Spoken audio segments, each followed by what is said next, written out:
Is it more than just, I like Nick and working with him was good? Hey, I'm Nick, And I'm Graeme. and this is the Dude, Where's My Code podcast. This is episode number 10.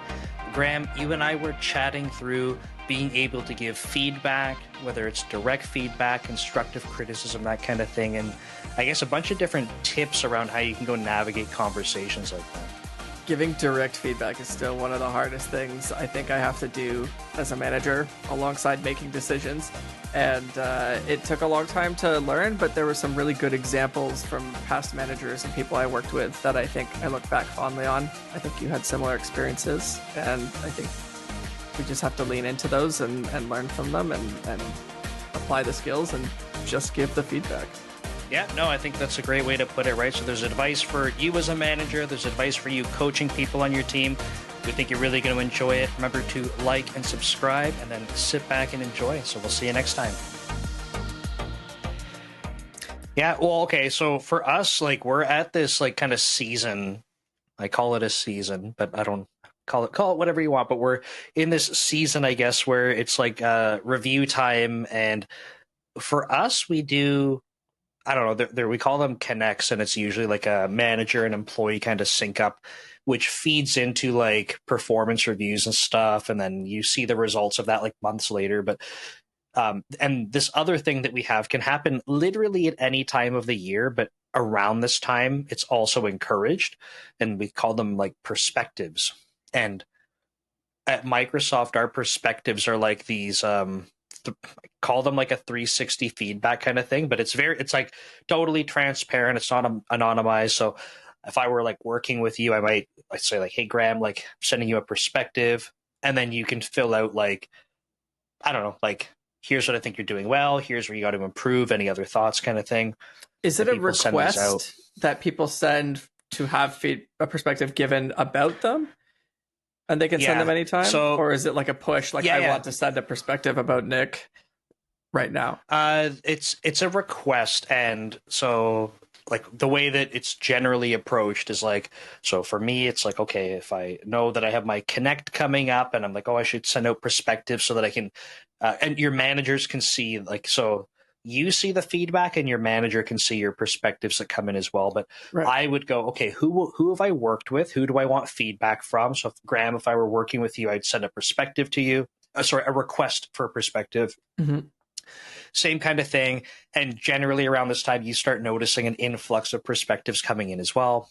And we're kind of saying this before, right? But the unfortunate side effect of this type of system for some reason is like, it's all, Nick is so nice to work with. Graeme is so great to work with. And you're like, cool. I got a bucket of things with, a thumbs up on it. Like, what do? Out of curiosity, do people at least, and they might not, but do people at least include examples to support with some level of frequency? Like, is it more than just, I like Nick and working with him was good? I would say most of the time, yeah. Like if I had to make up a stat, I don't know, probably like 70% of the time, 75% of the time, it's like people are like, yeah, we worked on this project together and like these were good types of interactions we had, like most of the time, which I think is good. And I say most of the time too, because sometimes like you'll have a couple of, called out points and someone will say, hey, like we worked on this project together. And then another part of this perspective, they're just like, and I don't know. And yes, I enjoy Graeme's presence. So like, there's just like some extra stuff that's kind of fluffed in there, but most of it is like, yeah, we worked on something together and this was good. How do you action that? Right. Do you think that's a more common kind of feedback because of the transparency involved, or is it just because that's the easier kind of feedback to give in general? I think both of those plus one other, and I'll add in the plus one other, which is people understand that managers can see it. So Right. it's like, if I'm nice to Graeme, hopefully Graeme will be nice to me. Now I have a bucket of nice things that I can bring around and say, hey, look at all the nice things I have. And your manager sees the nice things. And that way, and what's kind of funny about this is, like, as a manager, I don't think I would look at perspectives and be like, oh, someone got constructive criticism. Like, guess they're never going to get promoted. Like, guess I better cut their salary in half. It's like, no, like, that's good. Like, and if that was feedback that I could basically understand and interpret, then there's an opportunity for this person to work on something. It's not like a penalty. I don't know. But I think, yeah, it's the two things you mentioned plus this additional one. Yeah, I guess that is an interesting element to it. That, oh, I don't want to be perceived as telling on somebody, although you are telling them directly, but there's kind of this observer that has control over their salary and growth, I guess, and might use it nefariously. I'm not sure. That's what we do. Yeah. Yeah, that's our job. Okay.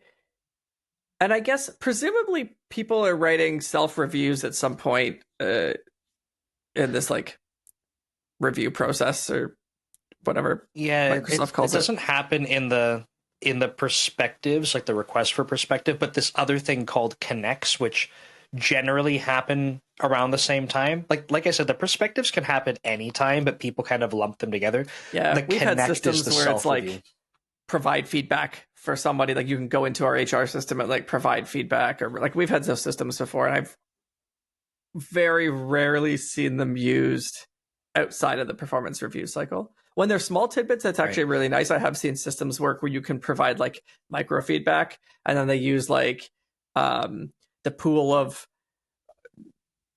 like people who got positive feedback or a kudos awarded to them. They might use that to like pull a prize or do some sort of recognition, promotion, whatever. Like that's cool. But I think anytime there's an opportunity to just randomly provide people with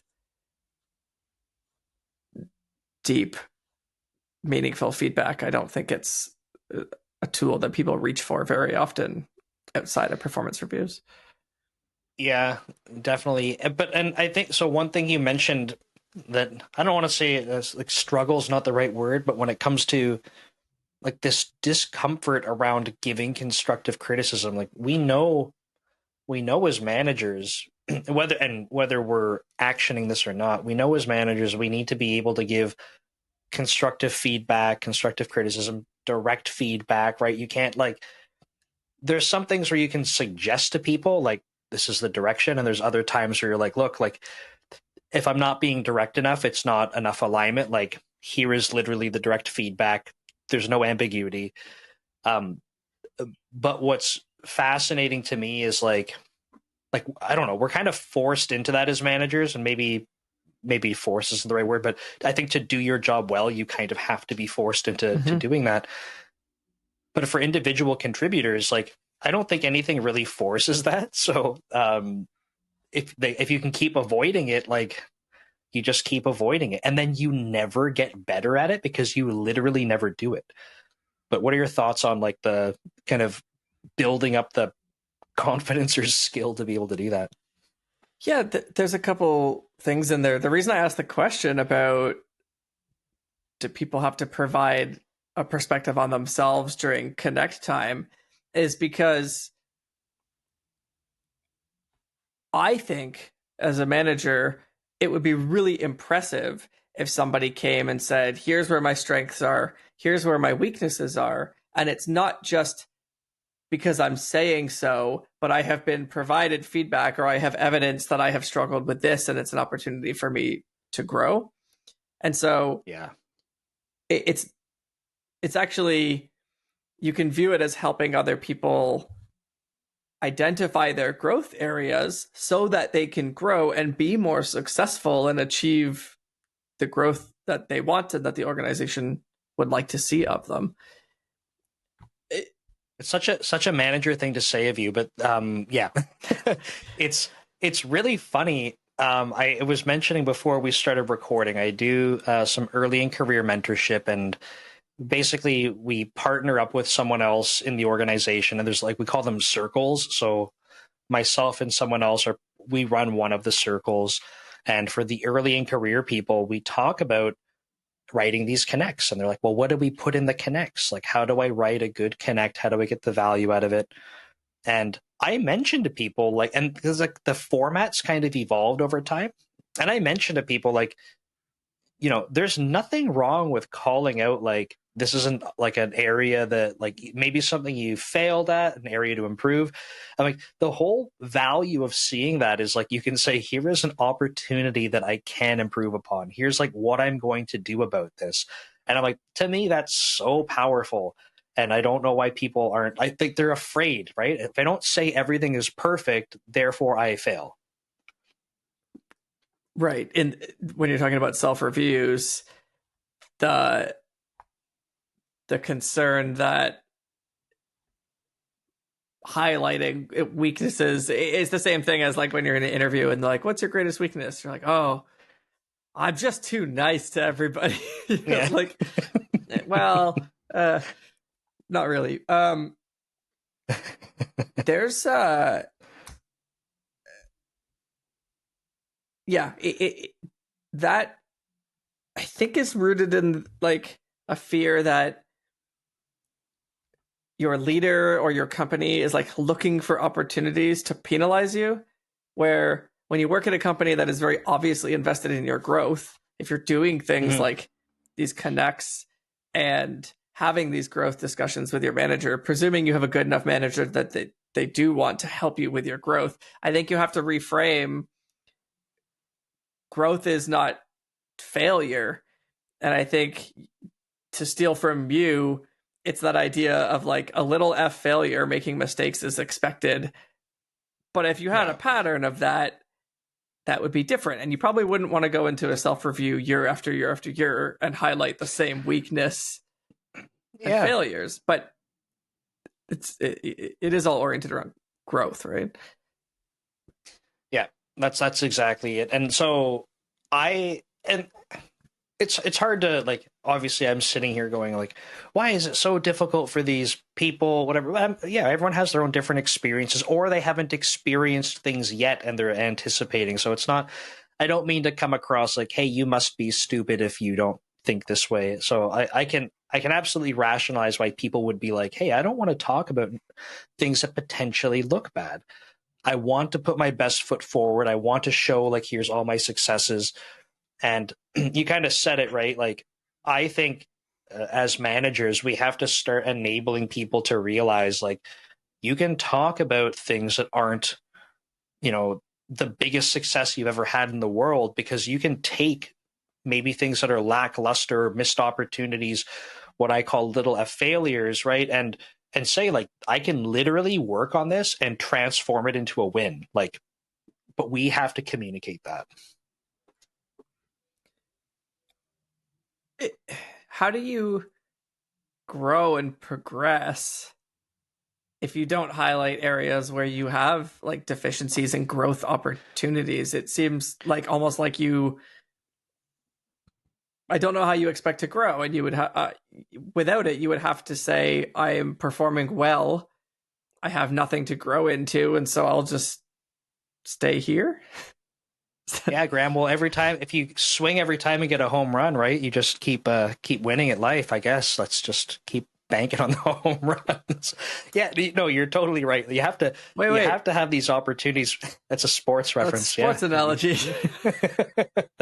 Yeah, I was real pumped to use it. I think that's from hockey or something. So, yeah, but like you have to have these things where you're kind of stretching yourself and trying something that is uncomfortable, and there is a likelihood that it's not going to be the absolute best thing you've ever done. And like that's where you have these opportunities to be like, man, like that was challenging, or that didn't go as planned. And okay, well, what do you do next time? And it doesn't mean next time it's going to be perfect, but hopefully it's better. And that's good. And you're getting forward. Like that's what it's all about. Okay, so if somebody can get into the growth mindset for themselves and start identifying areas where they need to grow, when you think about receiving feedback, you don't just want to hear what people liked about working with you and what all the glowing areas are, because you probably are already pretty proud of those things and you probably already feel like they're successes. And so Yeah. you're more likely looking for, okay, what other areas that didn't go well? If you're trying to grow, I suspect those that's the information you're really looking for, right? Yeah, and I would say that, like, again, I'm going to draw on some like early in career kind of experiences. Like, I would say, like to your point, almost exclusively, that's what I hear people saying as they're become more senior. In the beginning, there's some people that are like, I just need some type of feedback, so I can see like getting a little bit more of a pat on the back for some confidence boosting. But even with some juniors, like I have like people that report to me, and they're like, I think, and this is gonna, I don't want this to sound like it was a negative thing. I think this is so awesome to hear, but it kind of catches me off guard. I've had multiple people that are brand new to my team. Within a couple of weeks, they're like, so tell me what I can improve on. And I'm like, oh man, like that's, it's awesome that they're like, tell me the, and that's not tell me the bad things, but kind of like, tell me the bad things that I can make better. Right. And it's really cool to hear that they're like, I'm ready to grow. Like, show me what I can do.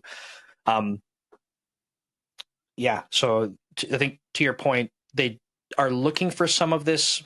I don't want to call it bad feedback. Like, they're looking for growth opportunities. And you said something earlier, and I don't think we were recording at the time, but this, and I'll let you kind of say it properly, but this idea of like you kind of get the feedback you're giving. How did you frame it, that you've kind of seen this pattern? Oh, I said give the kind of feedback you want to receive. Yeah. Simon Sinek talks about when there is like a conflict between two people or some side of misalignment or disagreement, like somebody has to go first.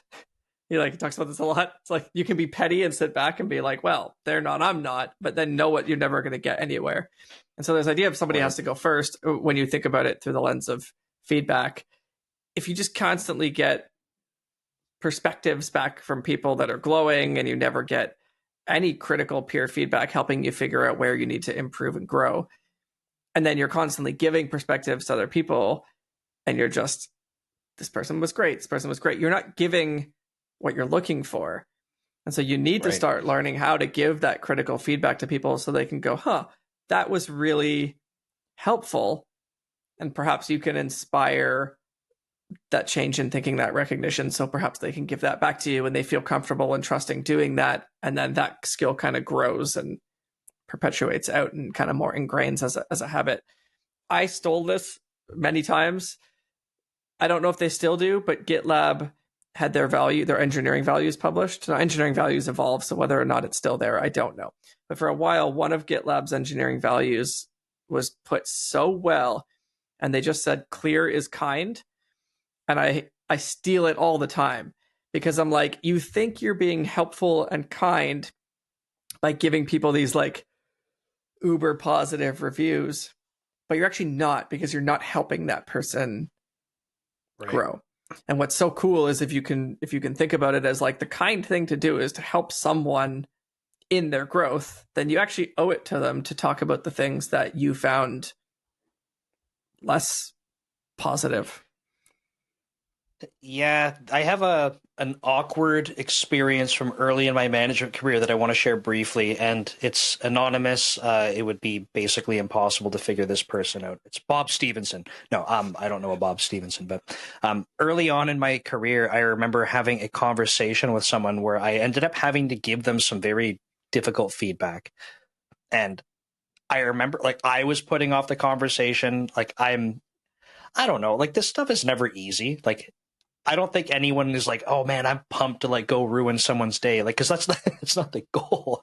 You want your people to succeed. And I remember being like, I don't know how I'm going to do this. And I had to have this conversation with this person that was essentially along the lines of like, again, I'm not going to get into the specifics, but like being collaborative kind of came down to that. Right. And it was kind of like, there's some indications that, there's collaboration challenges. And I remember this person was just kind of like, it was like, they just kind of like died in front of me. And it wasn't like they were mad at me for the feedback. They weren't like, well, Nick, that's bullcrap. How could you ever say that? And I think that's kind of what I was nervous about going into it. But it was, this is going to sound funny, it was so much worse that it wasn't that. Because at least I was like, I prepared for that. I was ready to be like, this person's going to want to punch me. Obviously not, but like, you know, they're going to be upset with me. And they were so taken back that they were like, I wish they would have told me sooner. I was like, oh my God, I'm going to cry. Like, this person was so hurt that like, you know, if this was something that had bothered like me or other individuals, like, why did someone not just tell me?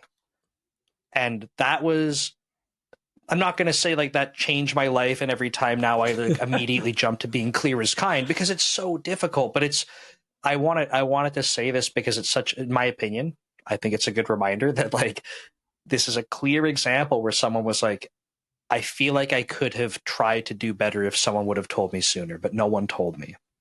Right. Yeah, my own experience in this, I have one that stands out in my mind, similar but different to yours, and I was on the receiving end. Yeah, and it wasn't even a big deal. It's not even about.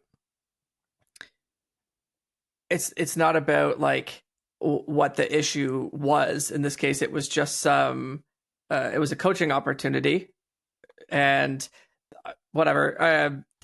He knows it. Maybe he doesn't. But it's on my like personal website as an anecdote I use. But I was in a meeting, and I was in my first management role at PlanGrid, managing the test tooling team, automation team, I guess. And we were having this meeting, and it was one of the engineers and me and my boss, my manager. And I don't know what it was about and why that was the group. But anyway, I was really, I don't know if I was excited about what the engineer was talking about, or I don't know like what the context was. But we had this conversation, had this meeting. I was really happy about it. And we left the meeting room, and my manager grabbed me and like pulled me into the next meeting room beside, which was empty. And he just like yanked me and was like, hey, come here for a second. And I was like, oh, okay. And he was like, in that meeting, you cut Alex off 5 times while he was in the middle of explaining something. And he was like, he just looked at me. He was like, don't do that. Like, it was like, and I was like, holy crap. And I had this moment where I was like, is he mad at me? And then I was like, no, actually, I didn't even notice it. And then I reflected on it and was like, oh, it wasn't intentional. I wasn't being, I was just, I think I was excited about what he was talking about or whatever, but I didn't give this person who was on my team an opportunity to lead the conversation and grow in their role. And I was effectively being a bad manager, and my manager like saw it, and he could have waited till the next one-on-one. Like, remember that meeting a week ago when we were talking about this thing, whatever, and it would not have had nearly the same impact as him doing immediately and clearly. And he didn't say like, oh, you know, in that conversation, there was a few opportunities where, you know, Alex could have done this, but you kind of, and like that whole, like where you make the feedback messy by trying to frame it and add nuance and soften the message, and it makes it confusing. And I could have left that conversation being like, okay, right? Like, I think that was kind of weird, but yeah, I guess I'll try to facilitate better conversations in the future. And just the fact that he was like, don't do that. And then he explained why, stands out so positively. So Graham, but you're to tell us about the relationship with your manager, right? So like, I actually don't know how long you worked under this person. Like, I'm gonna make some assumptions here. I'll make one very briefly, but like, you have trust and respect for this person. Is that fair to say? Yeah, definitely. So, like, I guess it's like a radical candor kind of moment that was just like very like, I don't know, they're very transparent with you, but like this interaction you have where you're, I don't even know what this person looks like, but I had a visual of the thing playing out, right? Where they're just like, look, man, like, don't do that. And it's like, I can imagine being in the position where you're, as you said, like, are they mad at me? But you almost like, I don't want to say immediately, I don't know how you processed it, but it's like, this person, like, I respect them a lot. We have a lot of trust. It's not like we have this weird working relationship where you're like, stepping on eggshells trying to get around, right? And you probably were able to say, like, they wouldn't be mean to me about this. Holy crap. They just want me to succeed. Like, this is actually something very helpful. I think it's possible, hearing you say what you're saying, that one might hear that story and say, yeah, but, I don't have, like, that's cool that you had a buddy relationship with your boss and you guys could do that kind of thing. But I actually think it was those kinds of moments that made him a good manager, that built that trust and allowed us to actually have a really strong working relationship, was because he can give me that feedback and I'm not fired. Right. Like, and so, Yeah. oh, okay. Like, I guess he's telling me that because he knows I'm new in my management role and he has more management experience than me and he would like to help me grow. And so which one comes first will be different for everybody. We did have a very positive relationship early on in the both of our careers there, but I think what made me respect him more as a manager when I think of our time together was those moments where he, like, was a really good leader. And the moments that I think back about, like, oh, he was a really good leader, it was all about him trying to make me better in my role. So Yeah. Well, and I'll share a very brief story about my current manager, and I don't think I've said it on the podcast before, but I think I've told you this very briefly before. But I was in a one-on-one conversation with my current manager, and like our working relationship hasn't been that long, but he is very personable. I can tell from like seeing how other people on the team, like, they look up to him. Like, he does really care about everyone on the team. Like, you can tell that this team, he's like, man, like, it's like, this is my baby. Like, he's very passionate about everything going on in the team, and it's great to see. But so it's easy to get along with him. That's kind of where I'm going with this. And I remember we were kind of touching base on some of the things that I'm responsible for. And he was asking me about one of the projects I'm leading. I said, how's it going? So I explained. And I remember giving him the update, and it kind of cut me off, not like being rude or anything, but like trying to say, like, okay, stop for a second. Like, and he basically said, like, tell me what you are doing specifically for this. And I was in my head, I'm like, well, I've been doing what I expect that I should be doing. I'm doing the proper delegation of the right experts. And he was just very clear and was like, I want you to do this. Like, I know that you are leading this, but I want you to do this specifically. And it was a very direct piece of feedback that was like, I think he very much trusts me that the job will get done, but he was trying to emphasize, like, I know the job is going to get done, but I need you to go do this specifically. Not because I am the best person to do it, but more like it's a growth opportunity for you to own this more hands-on. And it was like, I just remember hearing it and being like, yeah, like, you're right. I like, it's going to be challenging because it's going to be a little bit more technical and hands-on, but like, this would be good if I can do this. So sure. But having that kind of feedback made me realize, like, it's kind of what you were saying, this, like, what came first. I'm like, yeah, he's personable. But like, after hearing that, I was like, man, I feel like he will tell me things I need to hear. Like, I want that in my manager. That's a very nice quality to have. Yeah, being clear, setting clear expectations, and being able to tell you when you're not meeting them in a way that's like, you're not in trouble. Just, it's an opportunity. Yeah, and it was funny because, like, when I heard it, the very first thing that goes through my head is like, what am I doing wrong here? Like I know that he know, like, I'm giving him the update. The project is on track. Like, and it's kind of like, then it kind of leaves your head right away where it's like, he's not mad at me. It's not like he's, he sees the project as failing. It's like, no, he's being just very direct with, these are the expectations I have of you. Make it happen. And I should preface too, like, I know why. Like, that part is kind of a nuance that I don't have to go into, on the recording. But like, I know, like, after I thought about it, it's like, I know exactly why he's telling me to do this. It totally makes sense. And if it didn't, I do feel like, because he was very direct with the feedback, if I was like, I don't get it. Like, I think he would be very happy to elaborate, and that would be a good interaction. So a lot of that is great for a manager in a position of power giving feedback to somebody. Yep. I can think of a couple challenges being a peer or a coworker and being expected to give constructive feedback to somebody else. Yeah. And actually, one of them isn't specific. When I think about the challenges, one of them is not specific to being peers.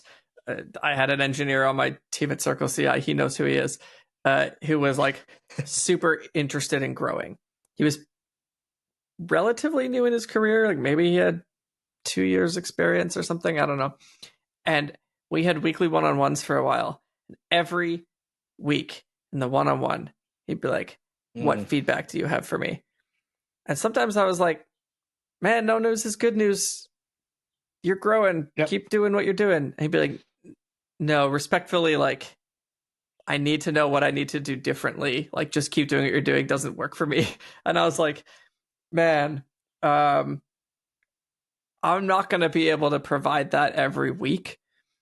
If you are saying every week, I can't ever give you like positively reinforcing feedback. I need to like tell you the things you're not doing perfectly with examples, right? Like it's not going to happen. And so one of the challenges is people don't have examples readily available. Even if there's like I have a feeling about someone or a sense, it feels too subjective to put in a review without being able to point to a specific example. Sure. So that's one. And then I think the other challenge that I can think of is around just it's just the difficulty that you talked about with like, hey, you got to start practicing this, because while it's never going to be something that's like easy, you have to get comfortable with it. And you kind of said, like, as managers, we're sort of forced into it. It's an expectation on us. So you just have to figure out how to do it. But you can absolutely, as a peer, start building that skill. But you kind of have to start.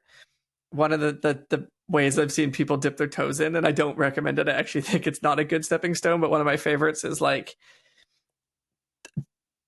it'll be like, hey, how, what's something this person could improve on? And they'll offer up something in a sentence. Oh, sometimes when this person explains things, I find it very confusing to understand the concepts they're sharing.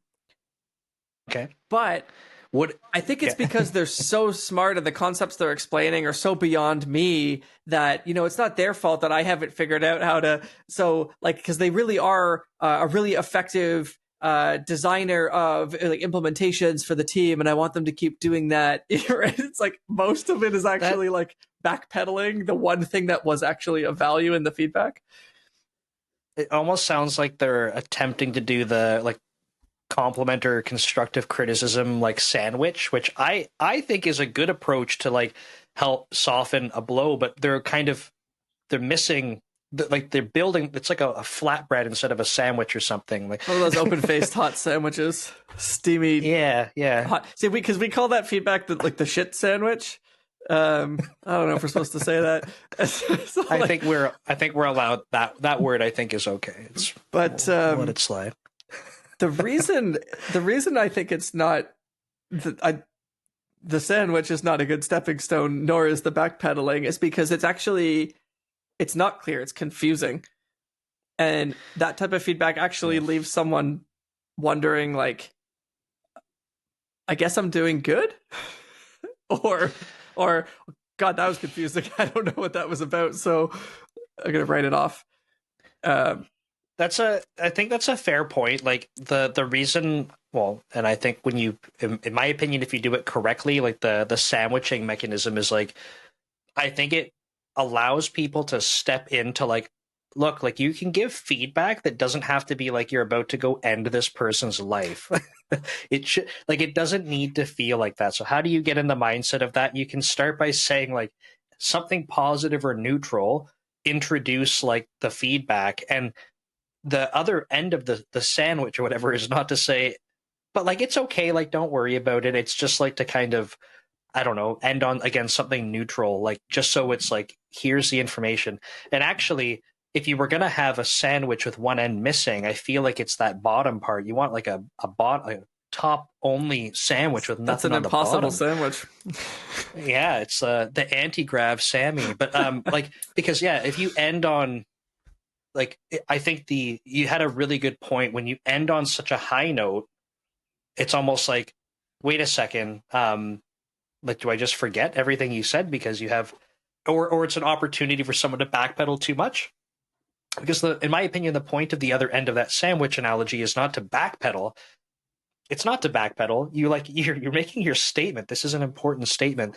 The point of that last part of the sandwich is just to like kind of like close off on it or something, not to be like, hey, like this person, we worked on this project and they were the absolute worst human being in the world. And then like, but it's okay. Maybe it's my fault. Like you just want to kind of sign off on it sort of thing. But yeah, people can backpedal and then it's like, so what do you want me to do? Yeah. But That there's a framework I've offered up before just about giving feedback in general, which I think works really well for direct feedback, but can also work in these kind of review situations to help people. And I think like using acronyms, I think it's called the SBI framework, right? But it's the describe a scenario and then describe the behavior that the person exhibited in that scenario, and then describe the impact that behavior had. And the idea is to abstract away any sense of like personalization and like, oh, I didn't like that you did that thing. And by being able to quantify an impact, it helps people see why that thing was potentially needs to be done differently. And so if you can say, we were whatever, like, I don't have any good examples. I guess, it's like, oh, we were sounds made up, dude. I mean, I guess like, if someone were to give me the feedback about my meeting in that framework, right, it would be like, hey, like back there, we were having this meeting, behavior, scenario multiple times during the meeting, like you cut this person off, the impact. Well, they're trying to grow in their role, and this was an opportunity for them to present a concept to you, and you like took that opportunity away from them. Wow. Right. Like way better than you cut that person off, and that might make them feel bad, and you're a bad person for it. That's like, oh, well, I don't know, like, screw you, I'm the boss. Or even I didn't like it, right? Because then you're like, well, so what? Like, yeah, can't please everyone, right? But it becomes even though it's still arguably very subjective, like it starts to help it make a little bit more objective in terms of like, these are things that are observable, not just like my personal opinion. Yeah, putting an impact on it allows people to say, listen, I'm like, it's not like that behavior was the worst behavior in the world, and maybe what you were trying to do was actually a positive thing, but the way you did it had this negative outcome that you may or may not have known. And so, yeah, I think it's not entirely quantitative, but it is significantly better than an abstract feeling. I didn't like that you did that. It made me feel bad. Is very different from, it took my voice out of the room and I'm trying to have my ideas heard so I can grow. I don't know. Yeah, and especially when you have like it made me feel bad or I didn't like it. It's like the unfortunate side effect that can happen with that is like someone's left with, well, I don't understand, they don't understand something a little bit more concrete, so they're just like, okay, do I just start avoiding things because I don't want to make this person upset? Like, Right. I don't know why they're not upset. Like, I know they're upset because I did this thing, but I don't know the actual impact of that. So you're just like, okay, do I go into pure avoidance mode, and therefore that's the way that I don't upset them? Or do you, with the framework you're describing, it's like, okay, now I have some insight. It's like, it's not, they can even add on to that, like, and it made me feel upset. It doesn't matter. But the point is that your voice was taken away. Like, oh, that's what's happening here. I could understand that making someone like that sort of impact, making someone upset. That's helpful to know. That's the valuable context. So, Right. I think the other thing is like avoiding uh, giving this kind of feedback and avoiding it being personal. mm-hmm. It's not a perfect system, I guess, but sometimes I will tell people when you're thinking about feedback or you're writing feedback, would you have to set aside the comfort thing.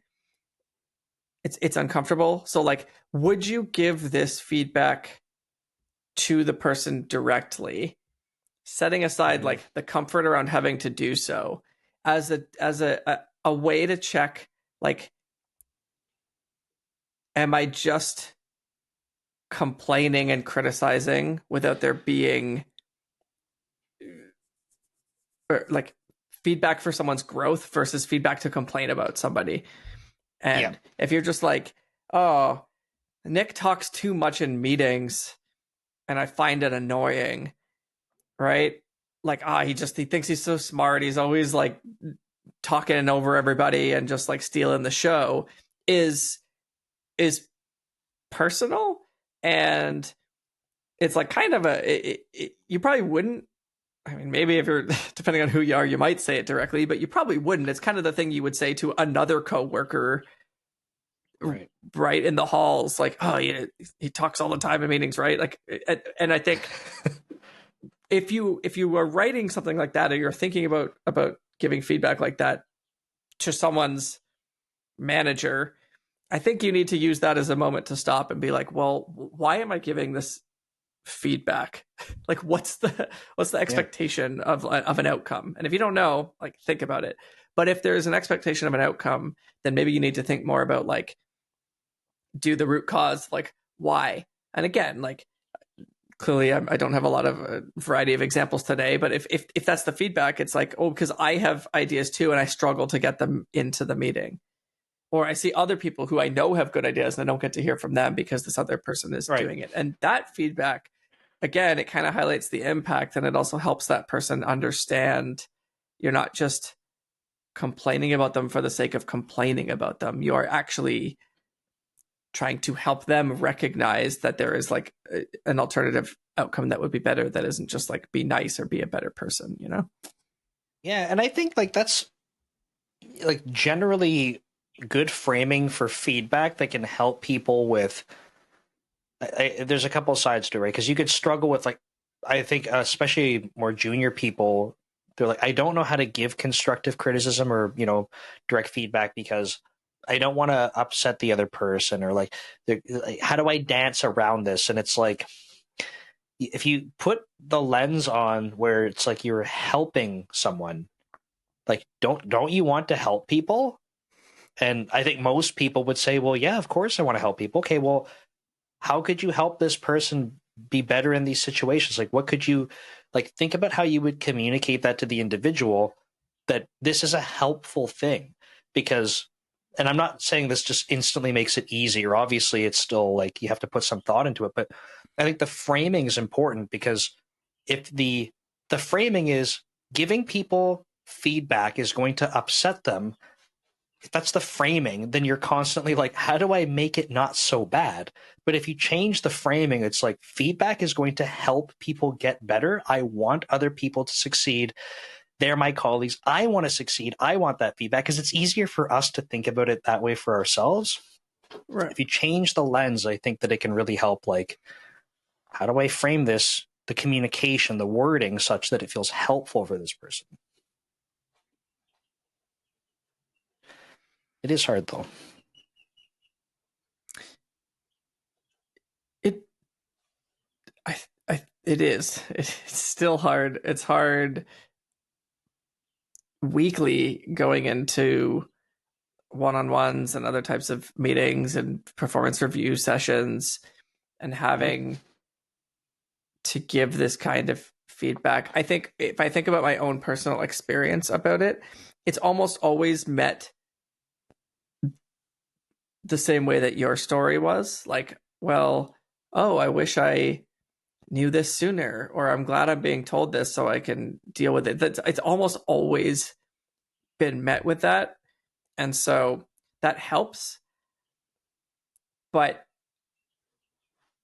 I think one of the things that I struggle with is when you provide an example and an individual would say like, well, I don't see it that way, or like I disagree with the example because like XYZ, right? And they're not listening to what you're trying to tell them. They're trying to just defend the specific example that you've reached for. Which is like always I find a little bit difficult because I'm like, well, this is an example of you doing this thing and I'm trying to give it to you, but I could have given this feedback without the example. And then what would you be defending instead of like, well, in that specific instance, like that person was wrong because of whatever. Like I don't want to not bring examples, but I also sometimes get stuck when people hyperfixate on, well, that's an exception case because of XY reasons. Yeah, because it's like, okay, well then dismiss the example. Like here, you still have this feedback, right? Like, do you have to? Does that mean on the spot you need to go fish for more examples? Like, I don't know. I think the unfortunate thing there is someone's kind of saying, I think you kind of said it pretty well. That's like they're hyper focused on how do I defend this thing, not let me take a moment to accept that I'm getting feedback. It's like an automatic defense thing, and this is a challenging thing for anyone giving feedback, especially as managers. Like if the person that you're giving feedback to automatically goes into like defense mode, it's almost like they're not listening to what you're saying. Like they're defending now. Like they're just right. I don't know enough about psychology, but that's yeah. I have half a degree in it, so that counts, right? It's better than what I got. Yeah. I think as I say this, there are a couple things that I know come to mind when I take a moment to like reflect on it that I know would be advice mentors and other people I know would give me. I think there's probably two pieces. The first piece is like, hey, you know, if you use that SBI framework and you quantify impact, then even if they go like, well, I don't think that what I did was wrong, or you know whatever the defense is, you go, well, you know, this is the impact. Like regardless of how you feel about the behavior, right? Like set that aside. Lisa felt like you totally snubbed her suggestion. Yep. So like what? So what? If you want to be better, like what are you going to do differently, or how are you going to hear that and like action it? So I think that's one thing that does help, and I know sometimes I forget to do that. It's almost like the example in this situation. The example made it less clear, and then you remove the example and you go, "Look, I'm being straight up with you here. Like this was the impact. Forget everything else. You can disagree about whatever led up to this. You did something. This was the impact. How would you like to navigate this?" Right? Like, yeah. So I think that can help. And the second, which I find interesting, and I actually don't employ this as much as I should, but I've seen success with it, is whatever context you're in, it works better when it's not already something structured like a one-on-one, but there's an expectation. But if you're going to provide feedback to someone, it actually works really well to open with like, hey, do you mind if I give you some feedback? Hey, I have some feedback I want to give you, like, you know, because it would be perfectly valid for someone to say like, you know what, I'm having a shit day. Like, no, That's I don't two know in the if same. ah, That's okay. maybe I'm having a shit day. um, oh boy, I'm having a bad day, man, and I don't want to hear. I don't think I could. I don't think I can openly accept feedback like that right now. And then you go, great, and you write it in your notebook, and you say, reach out to me when you're ready to hear it, or like I'll save it for later. And maybe then you bring it to a one-on-one or whatever. But I think that works well to give people an opportunity to one open the door, so now they're not in defensive mode off the start, and two, you get a bit of context cues if they're like, well, what's it about, because like I'm a little fragile right now. Gives you the opportunity to make sure it's like delivered well and successfully, so they can actually action it. I don't think I've ever tried that. And I think that sounds very, like, very, very interesting, because this idea of giving someone the opportunity to invite you in, right? Like you are saying, it's like knock knock, and if they're, yep, I'll open the door and let you in. You've, yeah, I'm just thinking through this, right? Like trying to think about scenarios where it's like, I've been in the scenarios where people are like, they're getting defensive, kind of hyper focusing on an example. And it's like, I think it's because going into it, they're just automatically defensive. And I really want to think about trying that, because it's even more like relaxed. I feel like it would be more relaxing for me. I'm already kind of on edge to be like, I'm going to have to go into this conversation, whatever. But it's almost like if I can leverage that as a tool to be like, look, I'll soften it for me. Like, hey, like I got to bring this up, instead of just being like, okay, are you ready for the bad news? It's like, hey, like, are you ready for some feedback? Is it okay if I give you some feedback? I just find that, yeah, I think that could work super well. It's completely unrelated, but I put it in the same category anyways with this other random non-feedback related pro tip that I heard a long time ago, and then I forgot about, and then I heard again recently, and like I heard about it the same day that I was like, oh my god, I should have used that. But it's like when Sure, people yeah. like book a last minute meeting or ask someone to like join a call really quickly, and just like prefacing with like quick chat, like it's a good thing. Like that, it's like this to me, it's the same thing. It's like it's just providing enough of like a context cue where people are like not caught off guard and instantly Yeah. set in the wrong state Why of is mind. HR in that meeting with my boss? Yeah, like I don't know if I want to go to that. Yeah, last minute. Yeah, well, I mean, you probably don't want to go to that one, but No. it's just like the number of times, and I know as somebody who, it's so funny the number of times that I've had someone be like, "Hey, can I talk to you real quick?" And I'm like, I start scanning my brain for like, what thing have I screwed up? What am I about Yep. to get in trouble for? And then it's like I do it to other people, and it's so funny. Just like, hey, do you have a few minutes? I want to talk to you about something. And it's like I'm actually like trying to share an idea or like whatever. But because I didn't say like it's a good thing, people see like this quick chat invite and they're like, oh, I'm about to get in trouble. Yep. I like, even a super base. I'm very much a no hello person. You've probably seen this, right? Like when people just message like, hey Graham, and I'm like, what do you want me to do with this? Because if I respond now I've accidentally opened the door to I don't know what. So I always love having some context, and very much for a call, but even for a message, I'm like, man, like I could be super busy right now. I don't know if I want to answer this. Tell me what it's about. Yeah, yeah, for sure. I forgot about the no hello thing. Yeah, I don't like passive aggressively like blast it out, but it's very much on my mind, and it's my wife is very good at this, because I will tell her, I'll be like, oh, it happened again today, and she's like, why don't you tell these people how you like to be communicated with? And I'm like, no. Like, yeah, I'm just being a big baby. I haven't sat with this to decide like why I had negative reactions to it. But when I was in San Francisco, the big thing was like to set your Slack status to no hello with a link to like the no hello like website that explains what it is or whatever. And you would just like Mhm. look at your list. There would be like 50% of the people would have this like no hello thing. And I just remember being like, get out of here. Like, this is dumb. But actually, it's probably not. And I actually get the concept behind it. I know maybe it's just because it felt passive aggressive. I don't know. I think that's a big part about it is like you're advertising how you want to be communicated with, but for some reason it feels passive aggressive. But truly, like my big thing is if you got something you're messaging me most likely because you would like something, and that's totally fine. Just tell me what it is you would like so that I can answer you when I'm able to.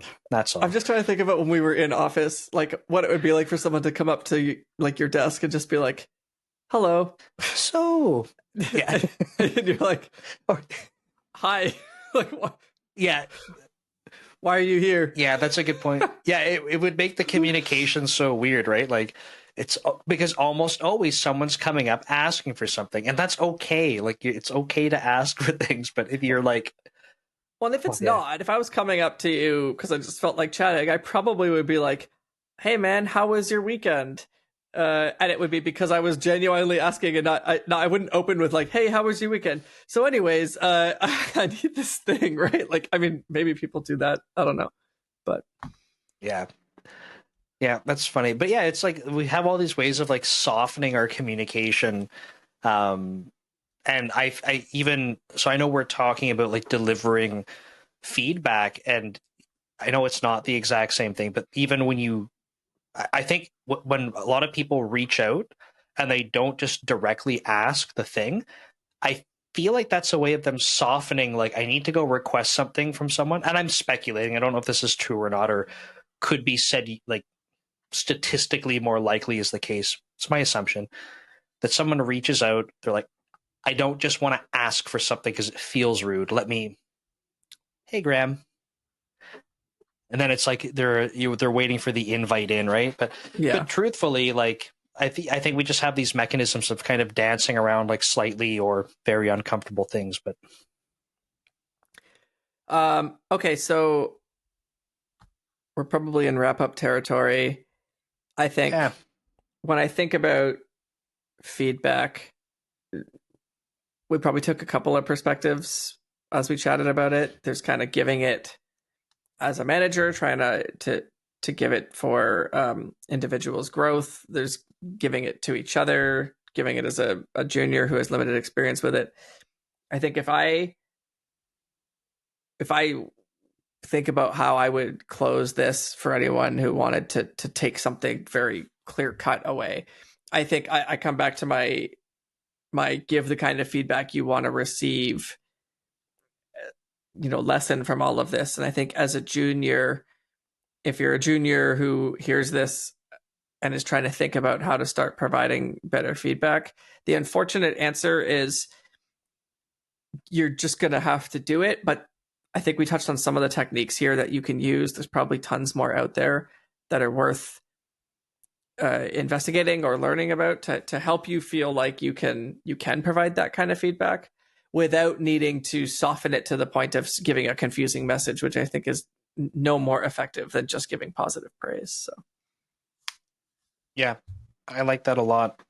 Um, yeah, like I fully agree with that. I think again, trying to think from a manager's perspective, I think there's a huge coaching opportunity for more junior folks. And when I say more junior folks, it doesn't even, I'm not necessarily just saying like early in career, but just, people that are, growing as engineers, just being able to remind the people that you're managing, like, look, it's so helpful to be able to give constructive criticism, and it doesn't have to feel like you're ruining someone's career, like they're going to go home and cry about it. Like you, I think you kind of said it very well. Like most people are looking to get better and they would love feedback that would help them do that.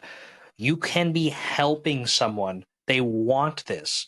So it really comes back to finding the right tools in your communication style to line that up with someone else to say, hey, like, I need to be able to give you this. But you said it again, right? Like, when you soften it too much, like, you're basically trying to do yourself a favor in that case, and that's not necessarily helping the other person. So Right.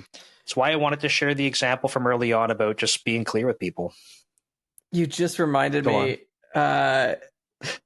of a technique that I have given as advice to other managers as well, which is It's the bonus. Let's go.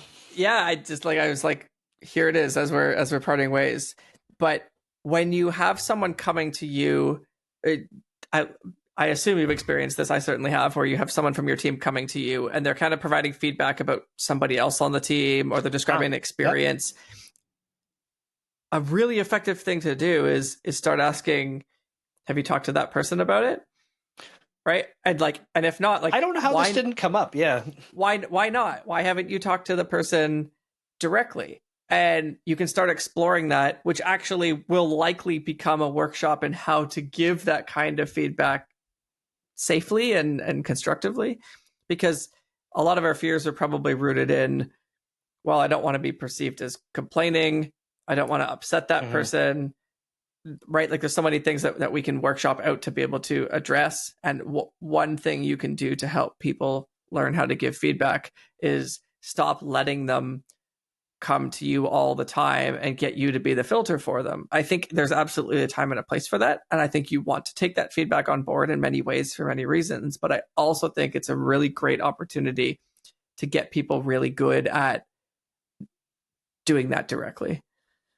Absolutely. The only thing I'll add to that, and because I 100% agree with everything you said there, is like, when people get nervous about those conversations, I don't think I'm exaggerating when I say this. I don't think I have ever seen a time where people sat down and had a conversation together and it was challenging because they had to give some feedback or something, and it wasn't just overall better for their working relationship. I think that every single time I have seen this happen in my career, someone goes, wow, I wish we talked sooner. Mm-hmm. I'm not saying that's going to be everyone's experience, but point there is that, like, there's a fear about ruining a relationship. It's already kind of feels a little awkward or something, and now I have to give this feedback and I'm nervous about doing it. But, like, man, like, it could be so good for building up a working relationship, because that person goes, wow, like, thank you for coming to me with this, and like having the bravery to be able to kind of come forward and talk to me about it. Like, I think it can go a long way. All right, there you go. Yeah, there's lots of bonuses right at the end if you stick to the end of the conversation, right? So, Graeme, thank you so much as always. I'm not giving you another opportunity to say shit, but this is awesome. And for folks that are watching and covering their ears now that they've heard all these curse words, yeah, please do us a favor. Like the video, subscribe to the channel for more awesomeness, and yeah, we'll see you next time. Do we wave? Do the